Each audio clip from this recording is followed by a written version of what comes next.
Welcome. My name is Eddie Machtinger. For the past 20 years, I've been a primary care provider for women living with HIV at UCSF. Hi, I am Alicia Lieberman.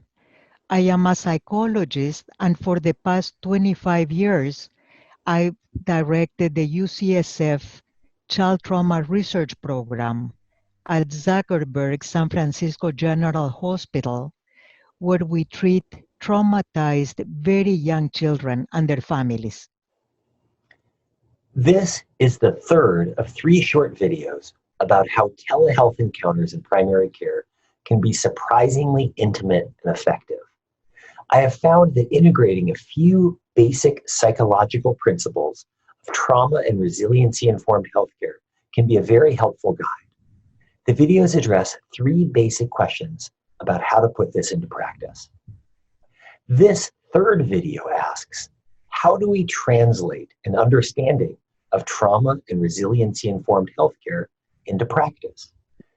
The core principles of trauma and resiliency-informed healthcare, essentially the North Star to guide us in our care of patients and ourselves during this very difficult time, are being guided in our resources and time by a commitment to equity, understanding and addressing any impediments to the physical and emotional safety of our patients, creating and sustaining a sense of authentic connection with our patients, even by phone or video, promoting feelings of personal empowerment and self-efficacy in our patients by destigmatizing coping behaviors that may be unhealthy but are nonetheless adaptive, and acknowledging and supporting their strengths and wisdom.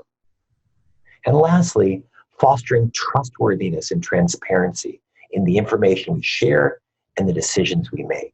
So the telehealth calls go something like this.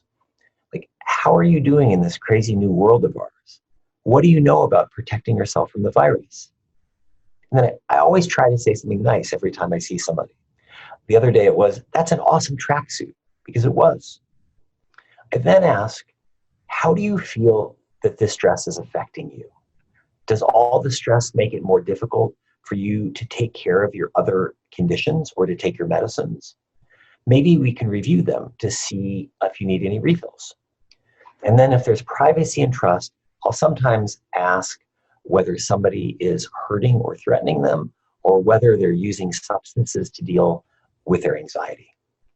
I end each call by providing them with the COVID hotline that we have at UCSF that will allow them to access screening and testing, and that I always let them know that we're here for them as long as this lasts, and how to get in touch with the clinic or with me, and then I schedule a time to see each other again.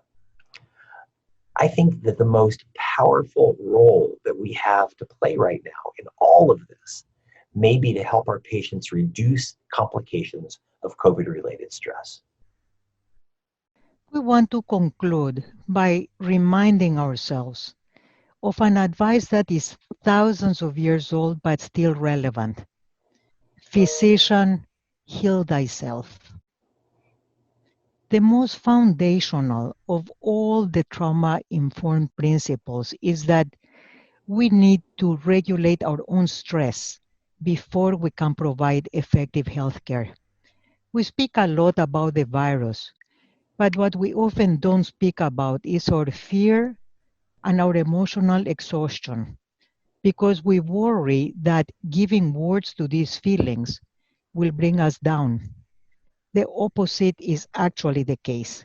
There's a lot of evidence that stress goes down and competence and efficiency increase when we can pause for as little as 60 to 90 seconds to let ourselves notice our stress, give a name to it, and then do something that redirects our attention to make us feel better and return to the task at hand. Sometimes we hear unexpected disclosures that shake us up, and we have all it takes to respond well if we can manage our stress. In one recent example, a patient disclosed that he had started drinking again after 20 years of sobriety. And the clinician felt instantly overwhelmed because she knew that he had a newborn baby, and she worried about the impact on the family and about her own capacity to respond to this new piece of information. She had to pause and take a few deep breaths to stop herself from responding critically. And then she was able to engage with him in a supportive conversation about what led to the relapse and what helped him move to sobriety in the past. To regulate our stress, anything can help, depending on who we are, the setting, and our frame of mind at the moment.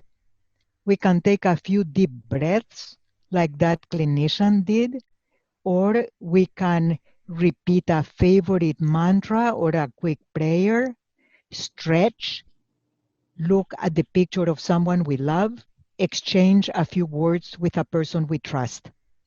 The key is to notice our dysregulated stress and to center ourselves before acting. Stress is an automatic physiological reaction that can become self-perpetuating. To counter it, we need to become aware of it and mobilize our capacity to repair. That conscious taking charge of our stress is what makes us resilient.